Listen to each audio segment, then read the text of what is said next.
Chaos. Russian gangsters kidnap and seize Ukrainian businessman's crypto assets worth $300. Well, that's wrong. It's 3 billion rupees. Fire guns. And coastal fishermen protest BTID's barriers and orange vests. And I talked about that the other day, and a lot of stuff on the internet about this. And there's actually two stories about this issue here with BTID and Serangan Island. And so, stay tuned for details on these and other stories.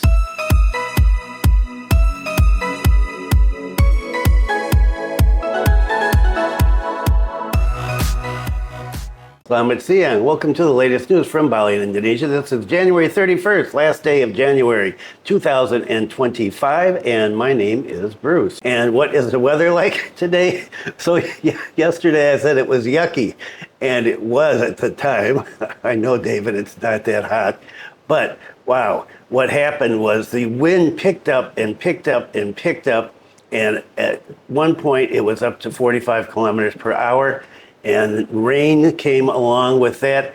Roofs were blown off. Houses were destroyed. Here in the kampung, several houses were destroyed.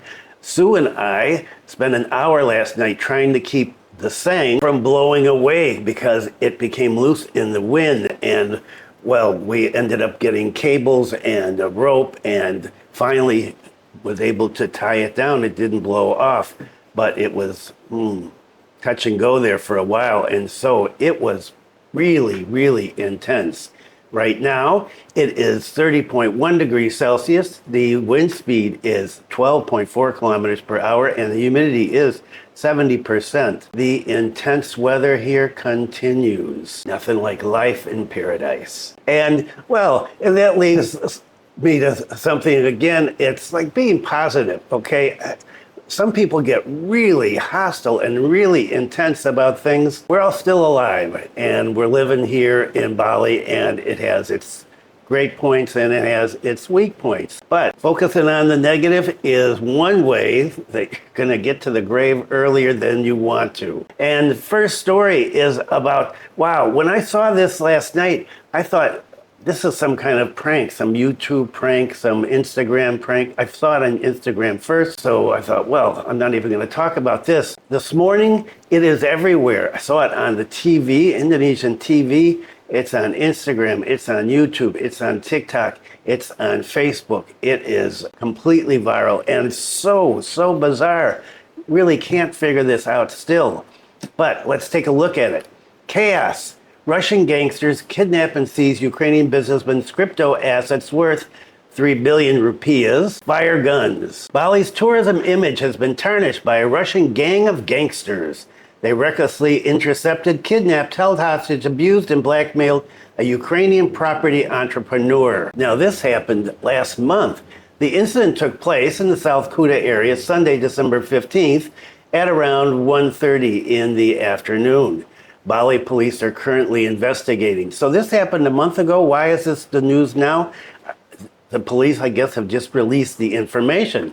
Information gathered by Java Post Radar Bali. The victim reported the incident to the Bali police, and according to another story, he reported it on the 20th, 5 days after it happened. The Ukrainian businessman told police that it started when he was about to return to his residence in South Kuta. His car was forced to suddenly step on its brakes because his vehicle was blocked by somebody in front, and also cars behind him blocked him, containing a number of people suspected to be foreign nationals. This sounds like a movie, which is one of the reasons why I thought this can't be true.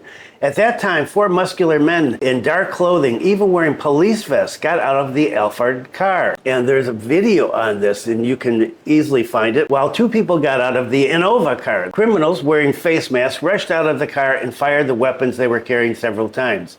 They immediately secured the target and moved him to the syndicate's car with his hands handcuffed, while his head was covered with a black cloth. The victim allegedly was tortured while he was in the car. Now, according to this article, it said he made a report at the Bali police on the 30th, yesterday, but according to another article, said he did it on the 20th of December. The group also forced the victim to hand over access to a crypto account and withdrew funds there worth $214,424 US dollars or 3.2 billion rupiah. After that, he was taken to a villa in Jimbaran area, then moved to Ubud. While being held in Ubud, he was able to escape and was then helped by local residents. Confirming the issue, head of public relations of Bali Police, Senior Commissioner Arya Sandi, confirmed that there was a report from a Ukrainian foreigner suspected of being a victim of a criminal act of jointly committing violence against a person and extortion, as referred to in Articles 170 and 368 of the Criminal Code.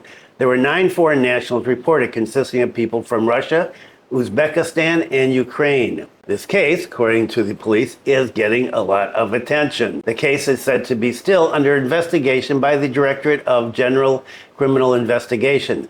They continue to communicate with the man who made the report. 3 letters have been sent to the people suspected, the alleged criminals, and police have conducted reconstruction twice at the scene. In addition, the Bali Police coordinated with National Police Headquarters and the consulates of each related parties. The related parties have been summoned for information via the consulate twice, but until now they have not appeared. Regarding the clothes of the accused, Arya Sandi responded that anyone could wear a police vest because they're easily available on the market, but that does not mean that the person is a member of the police. Even so, his party will continue to investigate it.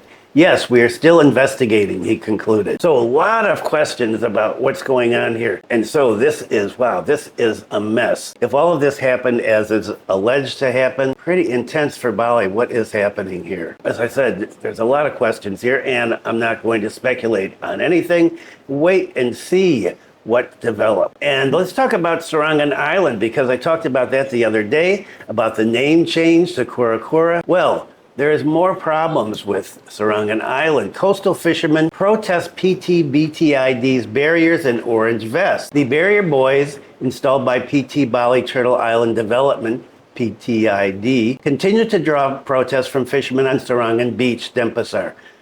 Fishermen are asking for the buoys to be removed because they have a negative impact on the fishermen's activities there. Those most affected are coastal fishermen in the area, around 100 people, according to one of the fishermen.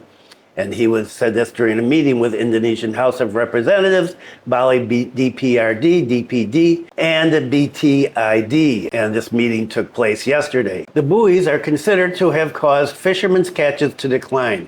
In addition, the longer distance to go to sea increases operational cost. Not only that, but BTID also requires the use of orange vests for fishermen operating around Serangan Beach. This policy also received rejection from local fishermen. One of the local fishermen said, "My conscience is very sad because of the color orange. This is the color of KPK prisoners."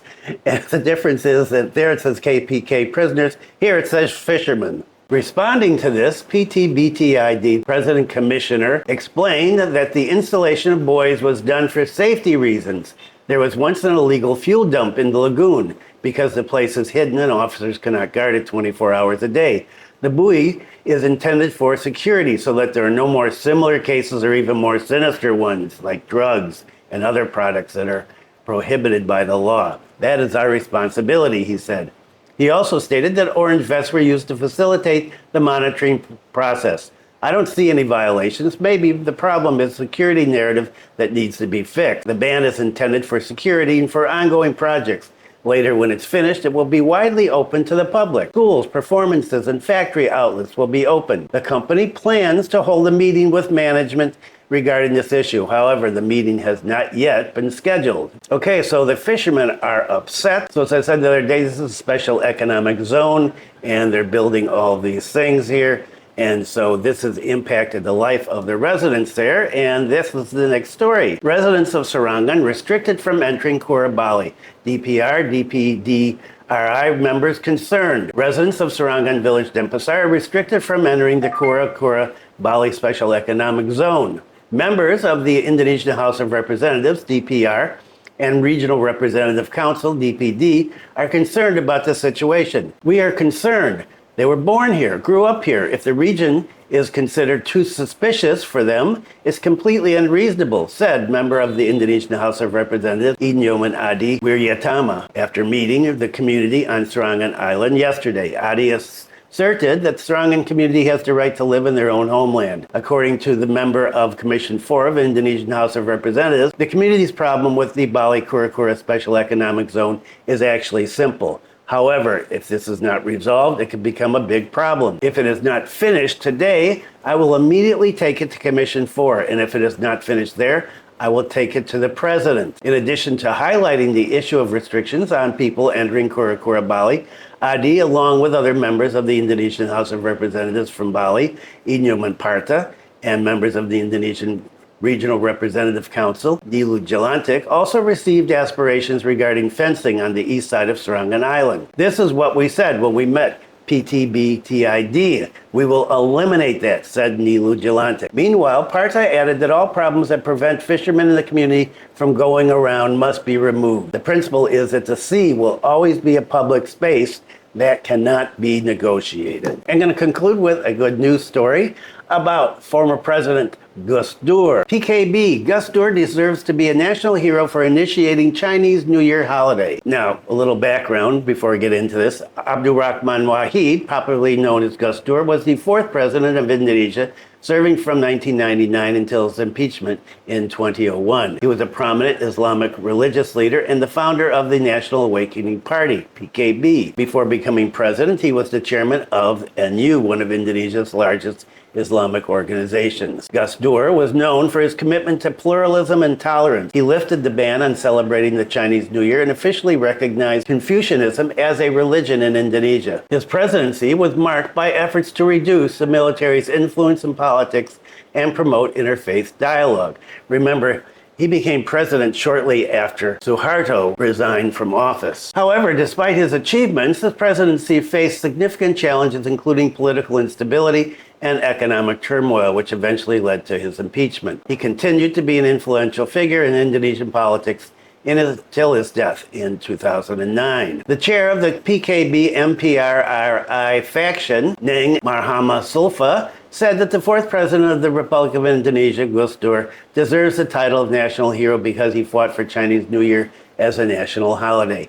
And remember, it was banned before that. At that time, President Gus Dur issued Presidential Decree number 6 of 2000, the contents of which revoked the presidential instruction during the era of the second president of the Republic of Indonesia, Suharto, regarding religion, beliefs, and customs of China, one of which prohibited the celebration of Chinese New Year. Then it was continued by the fifth president of Indonesia, Megawati, to establish Chinese New Year as a national holiday. Presidential Decree number 6 of 2000, issued by President Gus Dur, shows that he's a figure who fights for pluralism and tolerance in Indonesia, and definitely was known for that. Neng Eem said that Gus Dur's struggle regarding Chinese New Year was in accordance with the mandate of the 1945 Constitution of the Republic of Indonesia, namely that everyone has the right to embrace religion and worship according to their religion, and that the state guarantees the freedom of every citizen to embrace their religion and beliefs. The presidential decree revoking the ban on Chinese New Year showed that Indonesian nation can be a tolerant nation. In addition to allowing Chinese New Year celebrations and barongsai dances,